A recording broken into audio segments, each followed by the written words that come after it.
around the world. Welcome back to my YouTube channel.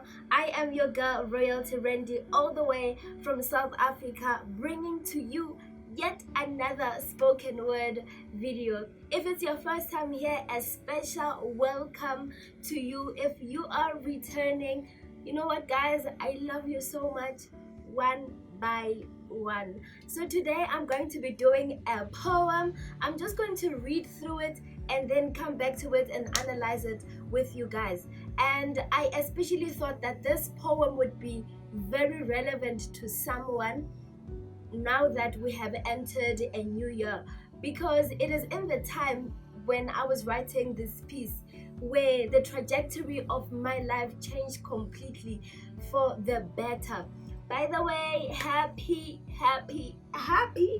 new year to you. So yeah, let us just take it away. I spent years knocking in doors. Some opened, but others remained closed. I have been wandering in the world, walking on thorns every single step. It felt incredibly right to make love to the scorching sun, even though it was evaporating life out of me, even though its rays were cancerous to my soul.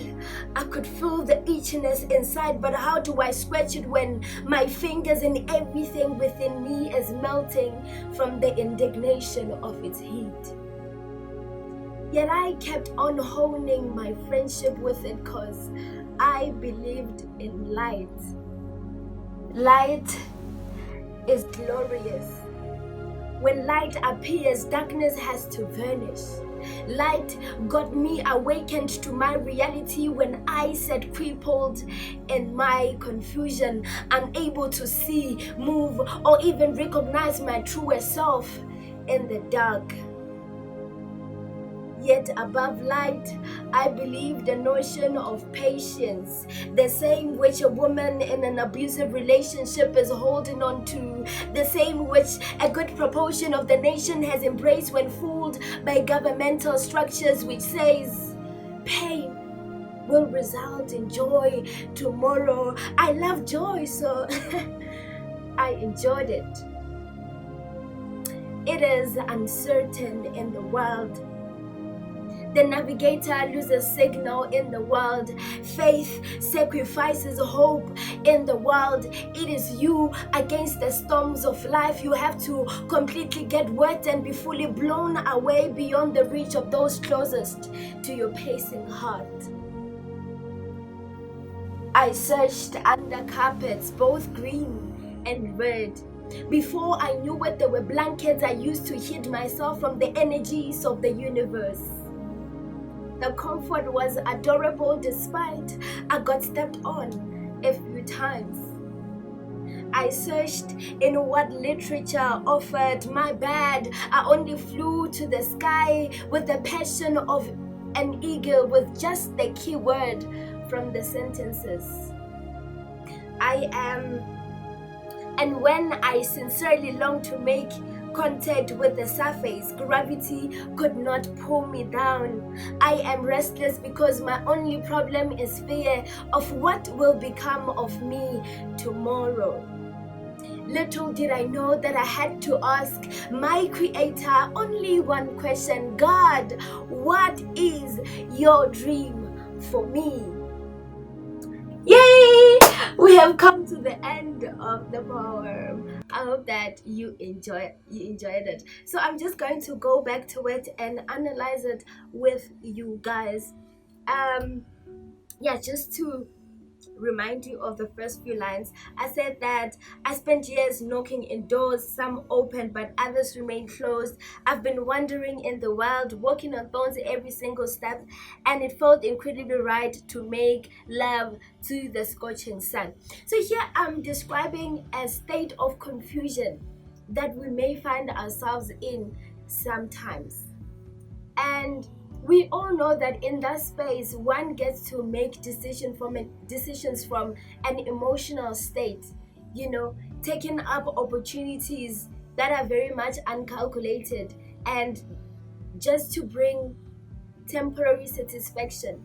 Or one may even get into unhealthy association, just like someone in the world would make love to the scorching sun.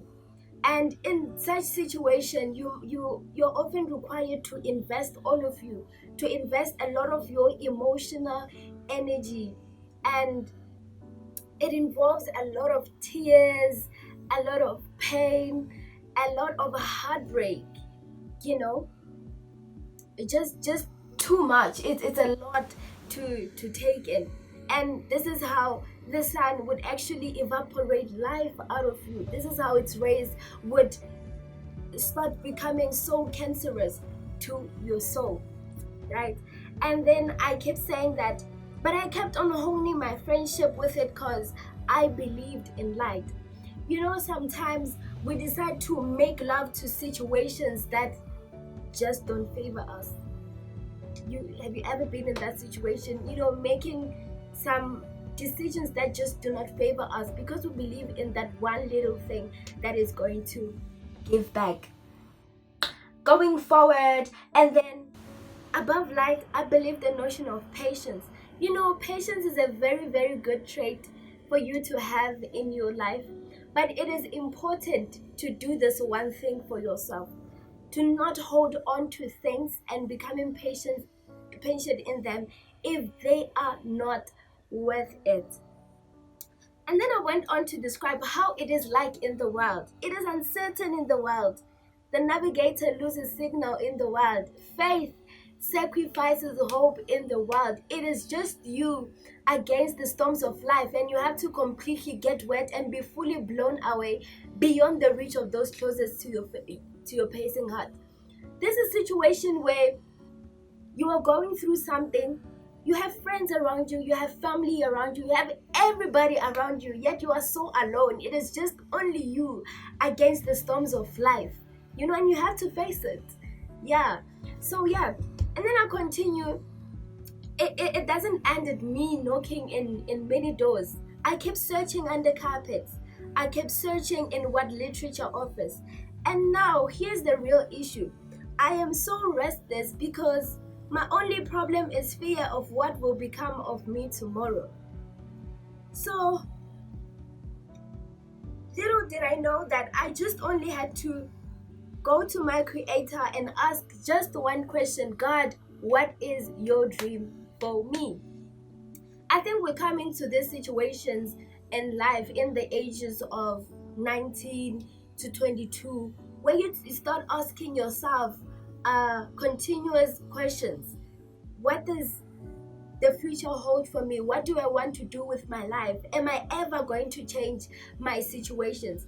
And because resources are always available and opportunities are always coming, you get to a state of developing fear for tomorrow, fear of what will become of you tomorrow.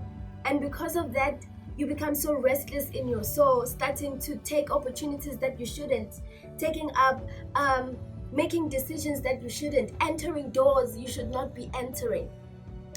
So as we begin this new year, why don't we change the direction of things? Go back to your Creator and ask Him, God, what is your dream for me? The moment I asked God this question, my life changed forever. And here's one thing that I know, that God told us to pray because He already has an answer and He is ready to answer us. So definitely there is an answer to that question too.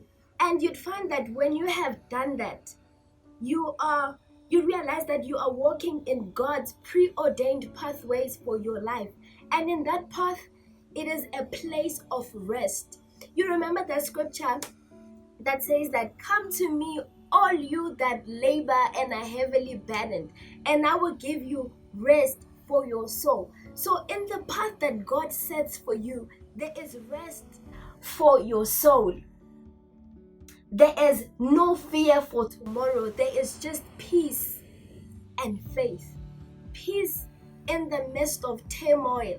peace in the midst of wars that rage within us sometimes. It's a place where what God tells you what to pursue, and you just set your goal and go for it. You just go for it. So I just want to, encourage someone out there that it is possible to be in sync with God's plan for your life. And I think the first step is to just ask Him and say, God, what is your dream for my life? What is your dream for me? And I just want to remind you before I go that you are God's design, you are God's artwork. And God, who is your designer, has a plan and a purpose about your life. And the best place to be is in God's perfect will for your life. Yes, so we have come to the end of this video. If you enjoyed it, if you liked it, please give me a thumbs up. Like my video. If you have not subscribed to my channel, please do so and subscribe. We are of course trying to grow this family. And yeah, I'd like to hear from you guys. What do you think of this poem? So please drop your comment down below, and I'll be so happy to read your comments and hear what you've got to say. What touched you the most? Are you going to ask God what is His dream about your life? So yeah, we've come to the end of this video. Thank you so much for tuning in. Ta-da!